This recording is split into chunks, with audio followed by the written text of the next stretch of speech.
Hello, I'm discussing about multi-layers film.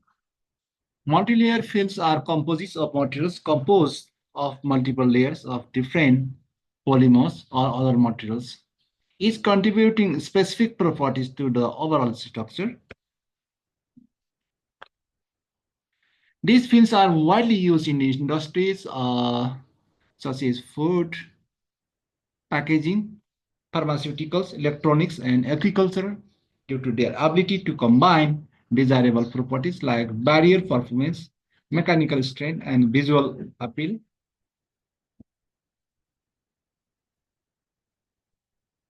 Multilayer materials with individual layers that are a micron or less in the thickness, sometimes referred to as superlattice, can show substantial enhancement in the hardness or strength. The enhancement in hardness can be as much as 100% when compared to the value we expected from the rule of pictures, which is especially a weighted average of the hardness of the constraint of the two layers. Study multilayers, maximum hardness multilayers repeat length, reference hardness value, range hardness value of multilayers, isostructural no hardness, copper nickel multilayer 524 at 11.6 nanometer, 284 the diffuse, 295 to 524 range hardness of multilayers. Non-structural nano identification, molybdenum, nobelium,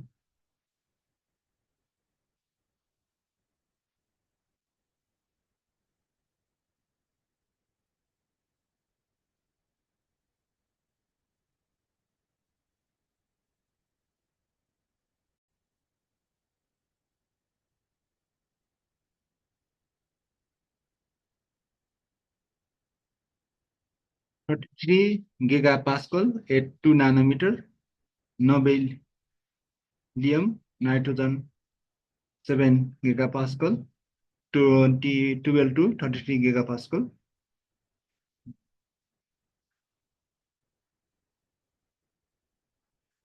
Tungsten, nobelium, nitrogen 29 gigapascal at 3 nanometer, tungsten 7 gigapascal, 23 to 29 gigapascal. The above table shows that how the properties of isostructural multilayers can show a substantial increase in the hardness over that for fully interdiffuse layers, and also shows how there can be a substantial enhancement in the hardness for non-structural materials compared to the values for the same materials when they are homogeneous. There are many factors that contribute to enhancement hardness in materials as following.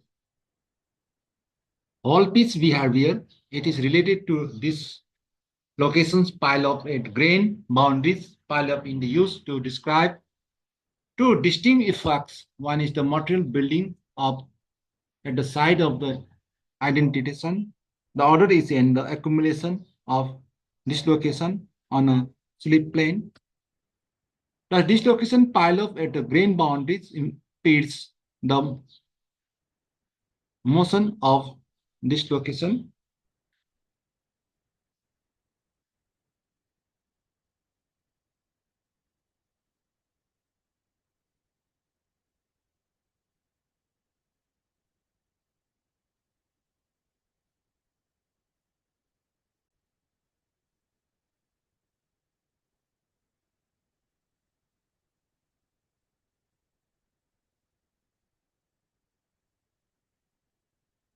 Okay. For materials with a fine grain structure, there are many grain boundaries and hence dislocation fit it hard to move. In polycrystalline multilayers, it is often the case that the size of the grains within a layer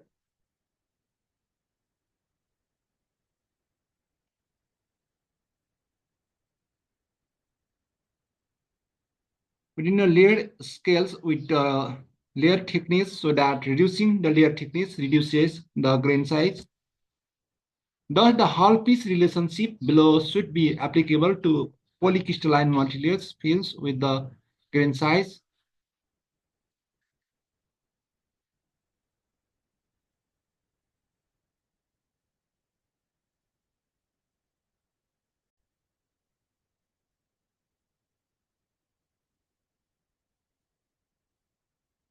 This is replaced by the layer thickness y equal to y naught plus ks dg 10 10 to the power 0 minus 0.5, where y is the enhanced yield stress.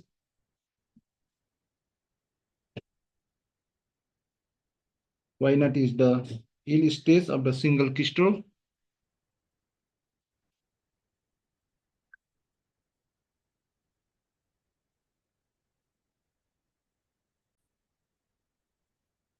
Y naught is the yield stress for single crystal, and KSP is a constant. There is an ongoing argument about whether all piece behavior really takes place in the nanostructures multilayers. The basic models assumes many dislocations are present in the pileup, but such large dislocation pileups are not seen in small grains and are unlikely to be present in the multilayers. As a direct consequence, studies have found a range of values between 0 to -1 for the exponent in equation rather than minus 0.5 predicted for whole piece behavior. Orum 1 stenting. Orum 1 stenting. This is the due to dislocation in the layered multilayers being effectively pinned at the interface. As a result, the dislocations are forced to bow out.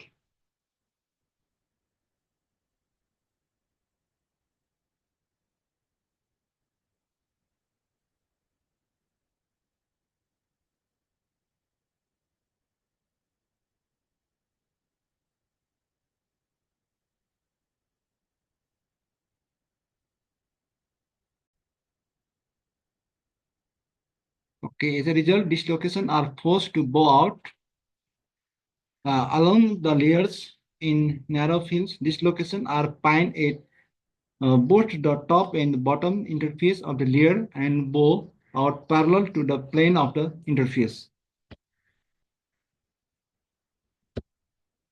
Forcing a dislocation to bow out in a layered material requires an increase in the applied shear stress beyond the required to bow out a dislocation in a homogeneous sample. The additional shear stress would be expected to increase as the film thickness in the reduce.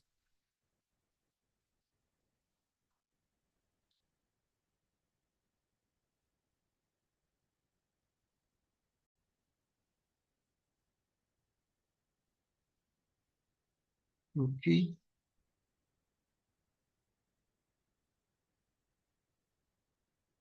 Image effects.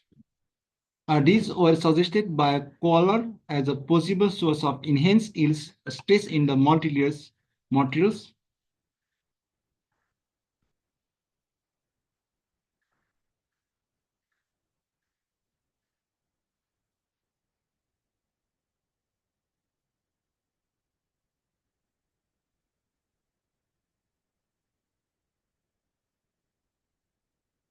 If two materials A and B are used to make the laminate and one of them A has the high dislocation line energy but the other B has low dislocation line energy, then there will be a increased resistance to dislocation motion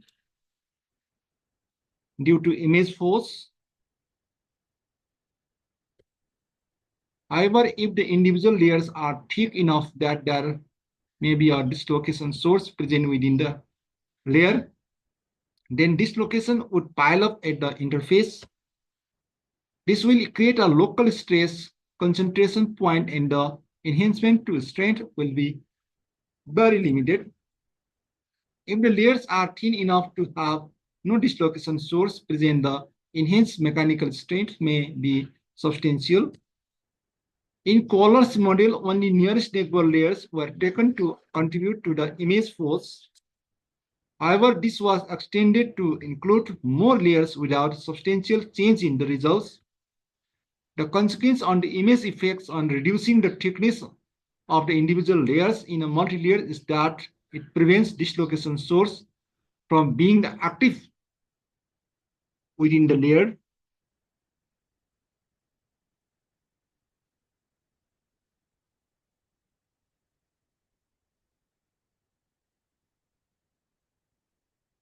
Coherency and thermal stress, many multilayer systems, there is an increase in strength as bilayers repeat lengths is reduced, but there is often a critical repeat length, example 3 nanometer of the tungsten nobelium nitrogen multilayer of above stable, below which strength falls.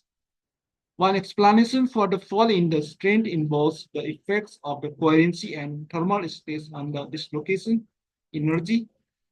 Unlike image effects where the energy of the dislocation are maximum or minimum in the center of layers, the energy maxima and minima are at the interface for the coherency stress. Combining the effects of varying the moduli coherency stress shows that the dependence of strength on layer thickness has a peak near the repeat period where the coherency strengths begin decreasing. Composition modulation, another source of deviation in the behavior at small repeat periods, is the imperfect nature of the interface. With the exception of automatically perfect epitaxial films, interface are generally not automatically flat and there is some interdiffusion. For the copper nickel film of above table, the effects of interdiffusion on hardness were examined by annealing the multilayers. The results were in agreement with the model of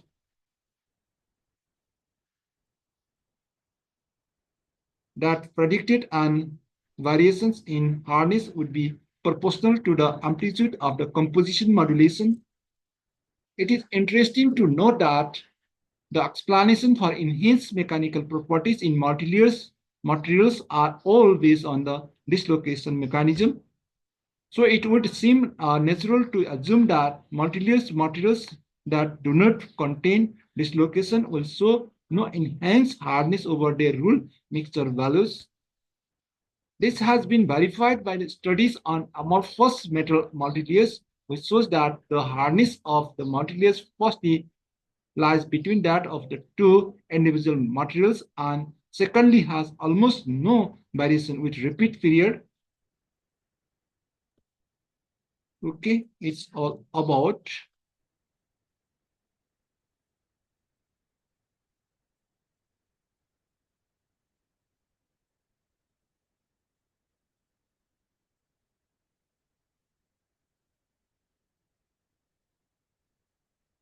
multi-layer films. Thanks for watching and request you all like, comment, share, and subscribe. Thank you for patience. That is now bye-bye.